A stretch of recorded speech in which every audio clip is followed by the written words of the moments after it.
Eudamos, executed in 316 BCE.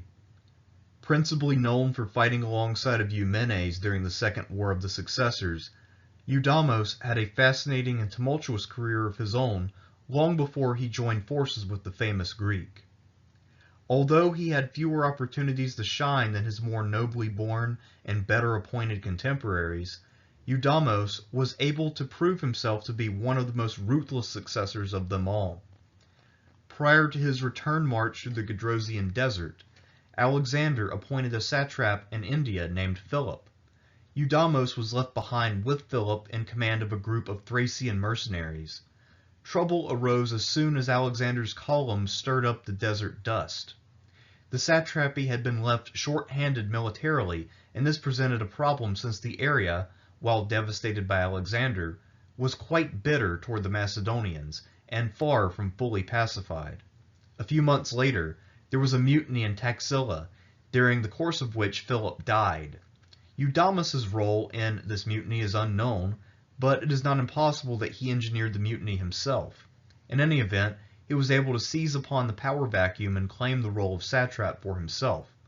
Alexander, who took an interest in the performance of his satraps after reaching Susa in 324, seems to have confirmed Eudamos in his new office. One of Eudamos's neighboring satraps and the person best able to provide him with military support was Porus, the former king who had fought Alexander at the Battle of the Hydaspes and then entered his service.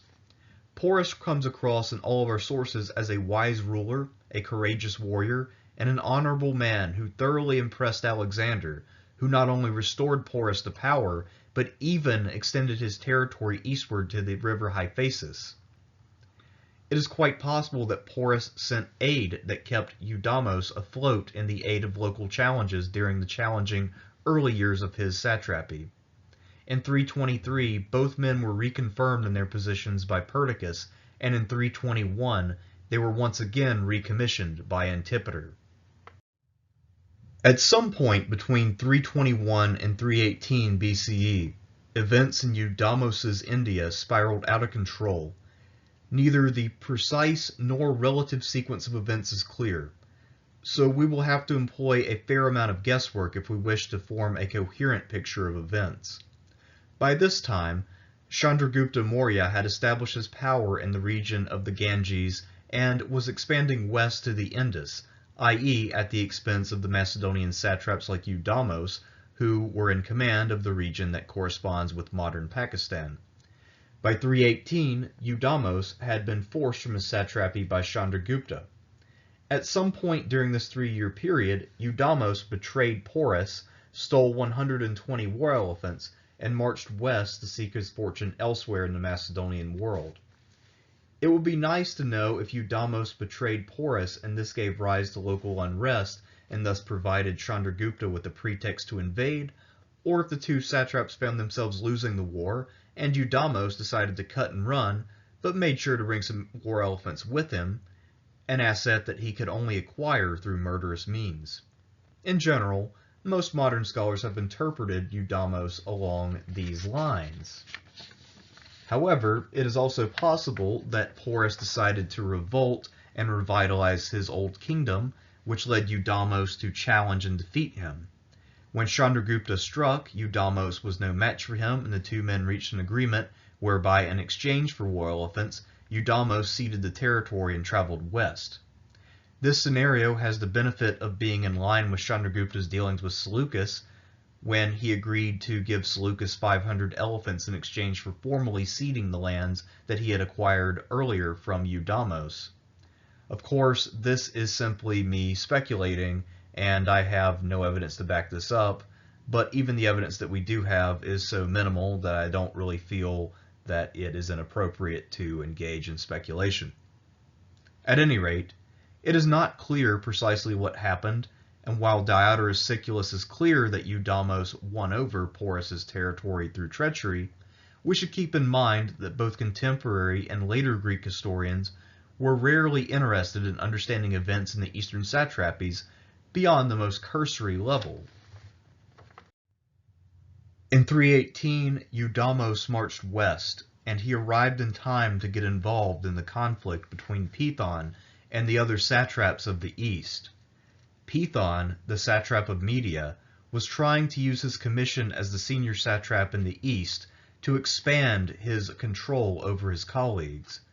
Naturally, the satraps of the East were not amenable to Pithon's plans. Rallying together under the banner of Successors, a former bodyguard of Alexander, the eastern satraps formed a field army to oppose Pithon's considerable force.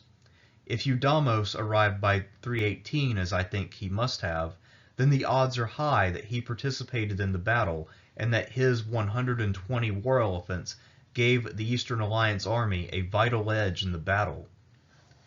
By the start of 317, Eumenes of Cardia had arrived in the east, hotly pursued by Antigonus the One-Eyed.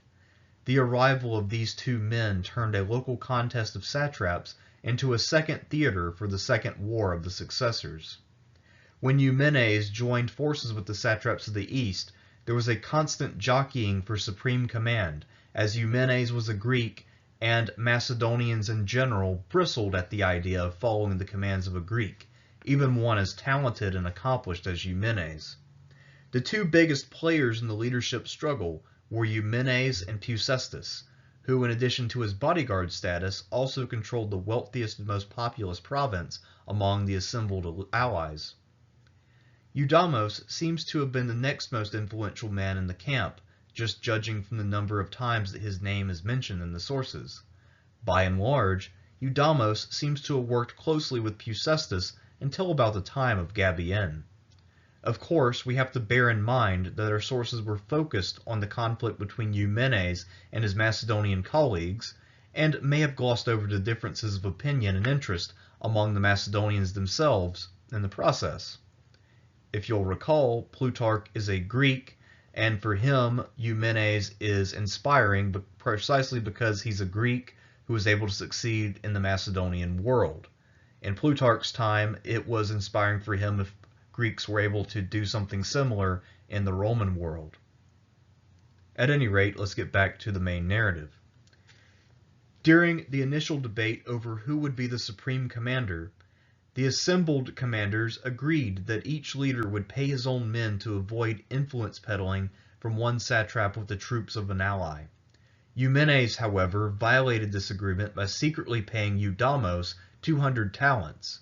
In theory, this grant was to cover the expense of Eudamos's 120 war elephants, but James Romm believes that it was a bribe to secure Eudamos's compliance and loyalty, since he had a track record for treachery.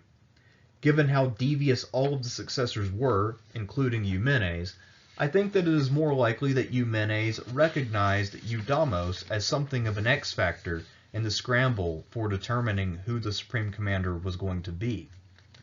Eudamos was a major player, but the idea of him taking command over either Eumenes or Successors was laughable, since despite his 120 elephants, he had only 200 cavalry, 300 infantry, and no territorial base. Given that Eumenes was able to retain both the supreme command and the loyalty of Eudamos throughout the war, it appears that he understood the former satrap of India quite well.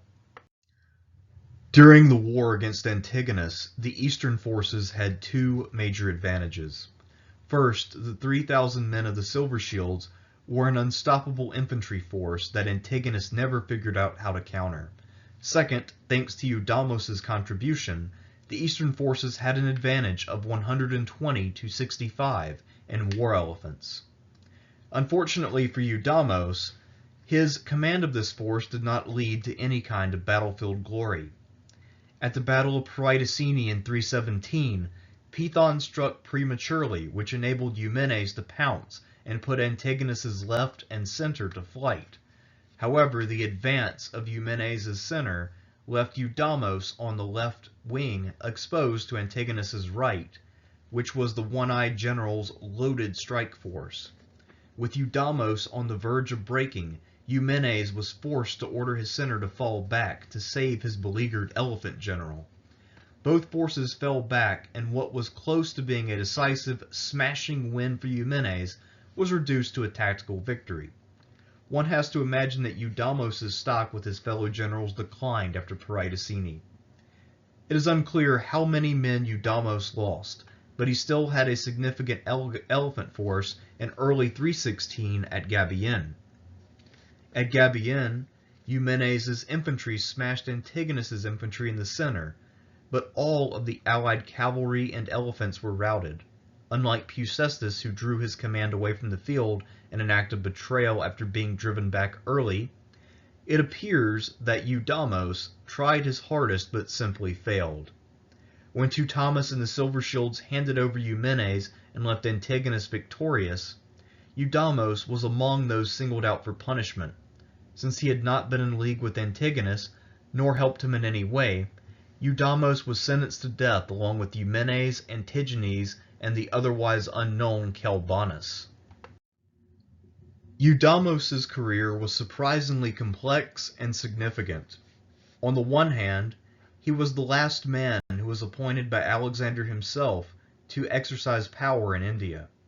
On the other hand, he murdered King Porus, a close friend and ally of Alexander, and someone who was widely respected among both the Greeks and the Indians.